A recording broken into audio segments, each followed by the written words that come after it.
உதயசூரியன் சின்னத்தில் தான் போட்டியிடணும்னு சொல்லி எங்களை நிர்பந்தித்தார்கள். அதனாலதான் நம்ம உதயசூரியன் சின்னத்துல போட்டியிட்டோம் அப்படின்னு சொல்லி வைகோ இன்னைக்கு சொல்றாரு. அதை எப்படி பாக்குறீங்க? தேர்தல் முடிந்த பிறகு தாவேகாவிற்கான ஒரு ஆதரவான ஒரு நிலைப்பாடை எடுக்கக்கூடிய ஒரு சூழலை பார்க்க முடியும்.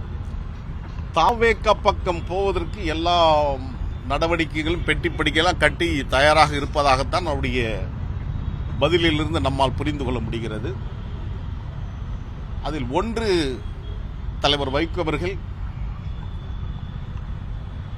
தமிழக வெற்றிக் கழகத்துடைய தலைவர் விஜய் அவர்களை தமிழ்த்தாயின் தலைவரின் பேரறிஞர் அண்ணாவோடு ஒப்பிட்டு பார்ப்பதை என்னால் ஒருபோதும் ஏற்றுக்கொள்ள முடியாது. திருச்சியில் கூட அவர் பேசிய பேச்சு எங்களுக்கும் திராவிட முன்னேற்ற கழகத்திற்குமானதான் போட்டி என்பதை ஒரு வரலாற்று நினைவாக நாம் வரவேற்றாலும், இந்த அள்ளு சில்லுகளுக்கெல்லாம் இங்கு இடமில்லை என்று சொன்னால் அதில் மதிமுகவும் இருக்கிறது என்பதை மறந்துவிடக்கூடாது. திராவிட முன்னேற்றத்துடைய தயவால் தான் தலைவர் வைகோ அவர்கள் 29 ஆண்டுகள் நாடாளுமன்றத்தில், டெல்லி தர்பார் மன்றத்தில் அவர் களமாடினார், நாவாடினார். 4 முறை நாடாளுமன்ற மேலவை உறுப்பினர், 24 ஆண்டு காலம், 5 ஆண்டு காலம் மக்களவையில் பணியாற்றிய ஏறக்குறைய 29 ஆண்டுகள் அவர் நாடாளுமன்றத்தில் பணியாற்றினார் என்று சொன்னால் அந்த துரதிருஷ்டம்தான் அவருக்கு அந்த வாய்ப்பை பெற்றுத் தந்தது.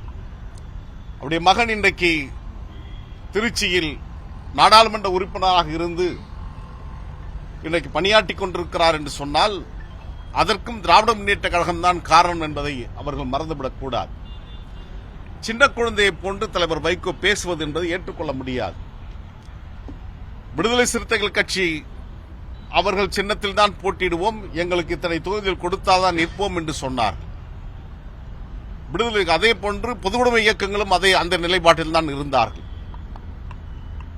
மக்கள் நீதி மையம் எங்களுக்கான உரிய இடம் கிடைக்கவில்லை, எனவே நாங்கள் சுயமரியாதையோடு வெளியே நிற்கிறோம் என்று சொன்னார். சுயமரியாதை பற்றி வாழ்க்கையே பேசுகின்ற தலைவர் வைகோ அவர்கள் ஏன் அந்த பாதையை அவர் தேர்ந்தெடுக்காமல் திராவிட முன்னேற்றத்துடைய உதயசூரியன் சின்னத்தில் போட்டியிட்டார் என்பதை அவர்தான் விளக்க வேண்டும். யார் அவருக்கு அழுத்தம் கொடுத்தார் என்பதை அவர்தான் சொல்ல வேண்டும். ஒருவேளை திமுக இந்த நேரம் வெற்றி பெற்றிருக்குமேயானால் எந்த பேச்சை தலைவர் வைகோ பேசுவார் என்பது எங்களுக்கு தெரியும்.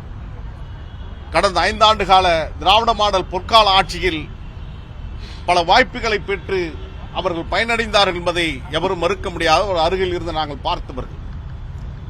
இன்றைக்கு ஆட்சி இல்லை என்கின்ற காரணத்தினால் அவதூறை பரப்புவதும் சேற்றை வாரி பூசுவதும் தமிழக வெற்றிக் கழகத்தை திராவிட வெற்றிக் கழகமாக நாங்கள் பார்க்கிறோம் என்று துரை பேசுவதும் ஒருபோதும் திராவிட இயக்கத்தினர் ஏற்றுக்கொள்ள மாட்டார்கள் என்பதை நான் அடக்கத்தோடு பதிவு செய்ய விரும்புகிறேன்.